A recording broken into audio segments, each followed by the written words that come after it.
You're listening to the Paul Harrell Program, brought to you by Conduit Media Group. Hey, folks, welcome to the program. Thank you so much for being with us today. My name is Paul. Happy Monday to you. It is 5 o'clock, so, I mean, that's a good thing, right? 5 o'clock on Monday. It's one day down. The intersection of conservative ideas and reality. The phone number to call us or text is 870-275-9799. Joining us now on the program. Welcome back. Mr. Richard Castor is with us, calling in from Baxter County. Richard, thanks for coming back on, sir. Thank you, Mr. Paul. It's a pleasure to be with you. I wanted to have you on because I know you've been following some of the budgetary problems that we've been facing here in Arkansas. And I wanted to get your take on it. You being a Hillsdale College graduate and one of the most conservative people that I know, what you heard, let's say on a Friday, Governor had to cut $70 million from our current budget that ends in a month or so, and then he had to cut another $43 million from the new one that we start in a couple of months. What were your thoughts when you heard that? You know, as a conservative, we're always happy to see them cutting the size and scope of government. It's a wonderful thing. So, yeah, I think it was the first few good words, we've heard from the governor's mouth this year. But their reasoning behind it, or their excuses behind it, is what's troublesome for us. They're saying, well, we're having to do this because we couldn't raise taxes enough. But how they say that is that revenue was down, or that we're not generating enough income to the state. Well, you can very quickly learn how the state collects revenue by studying our Constitution and our state Constitution, in that the government can only make money three ways. It can borrow it, it can print it, or it can tax it and collect it from its citizens. Well, the state can't print its own money, and it can't borrow that much money unless through certain areas for highways and stuff like that. So what they're telling you is, well, we left too much money in the hands of the average Arkansan, and we can't fund all the projects we want to fund. So we're going to have to slash this money, and this is actually a sad thing for Arkansas. It's a very good thing for Arkansas. If you go to Conduit for Action, the website, that's where I get all my news for the state of Arkansas. We give it a little plug. The governor says that there's nothing really to worry about because the items that we're not going to fund are the low priority spending categories. Why are we funding those at all?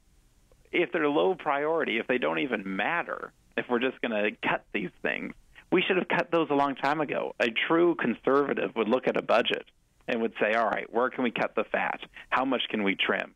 That's not what this session in our state House and state Senate has been about. It's been about raising taxes. Yeah. And you have people like Charlie Collins.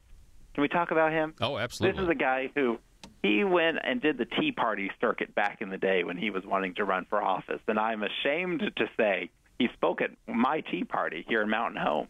And I thought he was a knowledgeable guy. He comes across as a knowledgeable guy. But the way he talks about this, he sent a tweet out. He says, sales diverting the internet sales tax and avoiding the use tax is a major portion of why we're having this budget shortfall. Yeah. So he's saying, oh, no, it's not that we budgeted crazy and passed the governor's budget without tweaking it. It's that we didn't pass enough new taxes. And I sent out a tweet, trying to act like Donald Trump. And I said it's sad that people like Representative Collins are supporting to raise our taxes when they campaigned against that. And he said that was a head fake, and I didn't know what I was talking about, and that this tax already exists. We're just not collecting it. But then we come to find out that this internet sales tax probably isn't even constitutional, would probably have never gotten past the courts, especially with Gorsuch sitting on it. Yeah. And so, no, they would have never had this money. And it's craziness that these so-called conservatives are down there spending so much. And when they have to cut, they whine and complain and lament it. We should be rejoicing in cutting the size and scope of government. Yeah. And I'll remind, the audience that, it's still an increase. So when we say that Asa had to cut $70 million one week and $43 million the next, he's actually just cutting from his increase. He still has increased spending in the years 2015, 2016, and 2017. And without the cuts he recently made, it was almost $500 million in increased spending since the governor has been in office. And there are people saying, I think rightfully so, that when you cut taxes here and there, even though I don't believe he's done serious tax reform like we need, when you cut taxes and you don't get spending under control and you continue to spend more and more each year, that is a recipe for having a revenue shortfall. Would you agree with that, Richard? Oh, absolutely. When you just start spending more and you're increasing the size of government, you're growing government jobs. They like to say that our unemployment is rather low in Arkansas. Well, I can tell you, when you talk to the average person on the street in our state, especially when you go to towns like Ash Flat or Salem or even here Mountain Home, it doesn't feel like the unemployment rate is that low. Because even if people are employed, the standard of living is quite low. And so, no, the government should be spurring great economic growth. We have a Republican state house and state senate and a Republican governor. We should be having the most economic-friendly bills being passed down there this past session. It should have been a beautiful thing to see. But instead, we saw just more of the status quo, liberal, big government elite down in Little Rock trying at every step they could to grow the amount of revenue the state was collecting. And when we say that, we have to know that what they're wanting to do is take more of what's in your wallet and give it to the state. And that's not what we elect Republicans to do. And I've heard you say it, Paul. What we need is platform Republicans. We need these people who believe in our platform, who believe in the principles of our party, and can intellectually defend those principles. Not just people who run for office say, hey, I'm an elected Republican, I believe in the Bible and our guns, vote for me. That shouldn't be enough anymore. Mm-hmm. And reasons like this budget shortfall are why that's not enough, because we need representatives and senators down there who truly understand that having a small and limited government and reducing the size and what that government can do in our state with regulatory reform, tax reform, all these different types of reforms that we conservatives talk about all the time, that's what generates growth in the economy. And at the end of the day, that's what will fund our roads and bridges and services that we want our government to provide. But it's by growing the economic center. It's not by growing government. That's never how it works. Yeah, you are exactly right. Matter of fact, I think you could make an argument that's possible that some of these corporate shortfalls, that are because we keep giving giant corporations tax breaks, so they don't have to pay as much, because in the name of economic development and so on and so forth. I like how you say, Richard, that the 3.6% unemployment, you look around your town, it doesn't feel that low. I think there are other people as well. There's a headline by Stacy Ryburn, Northwest Arkansas seeing more panhandlers on the streets, officials say. I've seen people on Twitter talk about more and more panhandlers. I've seen more and more panhandlers, and you just kind of wonder, hey, but our economy's fantastic. But I feel like I have seen an uptick in people actually just asking the question, hey, what happened? I'm seeing a lot of people on the streets with their hand out. Have you noticed that at all? Absolutely. And, the way we've structured politics in Arkansas these past few years is that the economy's great if you can afford a few lobbyists. The economy's great if you can fund a few campaigns, get in the right circles. If you own a big enough corporation to get a handout, the economy's great. If you own enough nursing homes to get on the right government board, the economy's great for you.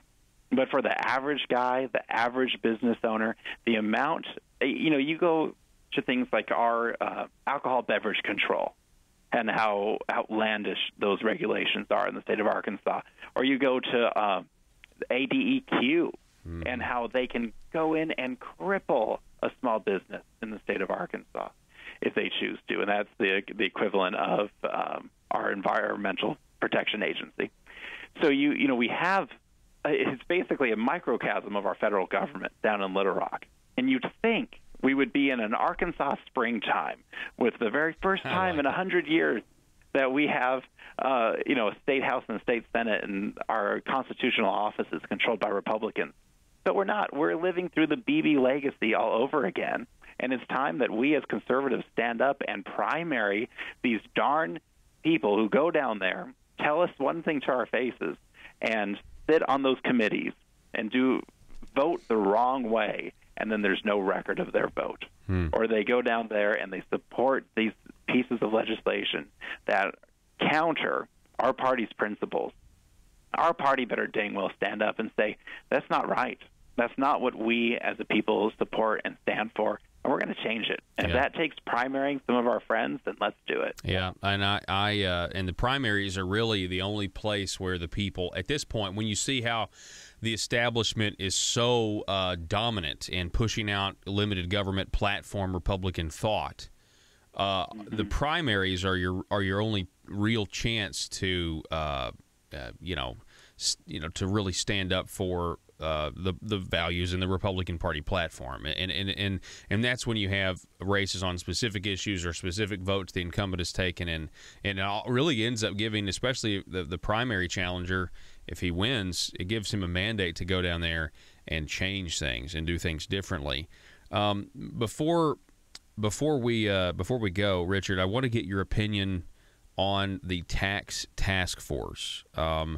We now know that the Dismang, Speaker of the House, Gillum, they have appointed this tax task force. We weren't able to do real tax reform, so now we're going to do a task force. So Senator Hendren got on it, Keith Ingram got on it, Joyce Elliott, Bart Hester, Missy Irvin, Larry Teague, Dave Wallace. Out of the House, we got Matthew Pitch, Kenneth Ferguson, that's a Democrat, Joe Jett, a new Republican, Francis Kavanaugh, a Republican, Bob Johnson, a Democrat, Jim Dotson, a Republican from Bentonville, and Warwick Sabin, a Democrat from Little Rock. And I guess, are you optimistic that they're going to come up with something that actually you and me can be on here in 18 months, congratulating them on their great ideas? But just say, as you read that list of names, I'm not sitting here quaking with confidence for these people. I think that what we'll see is new calls for revenue generation and all these terms that we've heard this past session, where they're going to call for a increase in government revenue and a decrease in what people take home and feed their families with. And that's something that, any chance we as conservatives get to call our state reps and state senators and say, listen, I know about this task force. Even if you're not on it, voice our concerns that we don't want the government to grow. That's not why we put you people in power. Mm-hmm. We gave you this chance to govern our state. We gifted it to you. And now you're trying to soil it, and we won't stand for it. No, I don't have confidence that group of people is going to come up with a good idea at all. And it sounds like the Democrats are far more represented on that committee than they are in the House and the Senate. And how is that really reflecting the people's point of view of our state? Yeah, if they are. I'd have to crunch the numbers to back that up for sure, but it sure sounds like they're overly represented. Yeah, for the proportions, in each chamber, to me it does seem a little Democrat heavy, and I don't understand that. But anyway, apparently parties don't matter anymore because most of these people vote like Democrats anyway. Exactly. So, it's craziness. Yeah, and there's also this other thing that I can't get an answer on. They also announced that there's a joint committee of economic and tax policy that is now being formed. It's being chaired by Representative Lori Rushing, but Charlie Collins, Jeff Williams, Lane Jean, David Branscombe, and Joe Jett are on that committee, and that's a committee of just nothing but, sort of Republicans. Joe Jett, he kind of, I don't even know what this committee's going to do. It's just so frustrating, Richard. We have standing committees, and they make these special ones, and it's really frustrating. Anytime there's a problem, this governor wants to slap a committee at it and ignore it for another 6, 8, 12 months until they can come up with a plan to raise taxes. That's really what these things are. They're just a game to make us think that they're really deliberating and they're really thinking about our best interest, when in reality, they're sitting there saying, all right, how can we generate enough revenue to fund every program and every special interest in the state that we can get our hands on, when that's not what we elected them to do. Yeah, and so I hope that they do something better than that. And that'll be a good test. That'll be a good test, Richard, because they claim that they're going to eliminate loopholes. That's what they're going to be doing. But I promise you that if they eliminate these loopholes, or I guess special interest, this tax break or that tax break, I don't think that's where it's going to end, and it'll be interesting if they have to, because see, they tried to eliminate a loophole last time, and they said we got to end loopholes, but in the bill they created another loophole for the same industry that they were. It was just weird. So anyway, Richard Castor, I appreciate you being on the program, sir. You're always a thrill to have on, and appreciate it, and we will do it again soon. Thank you, Paul. All right. Good. Okay. Folks, we're going to take a break. 870-275-9799. That's the telephone number if you would like to contribute to the conversation today. We'll be back in just a moment.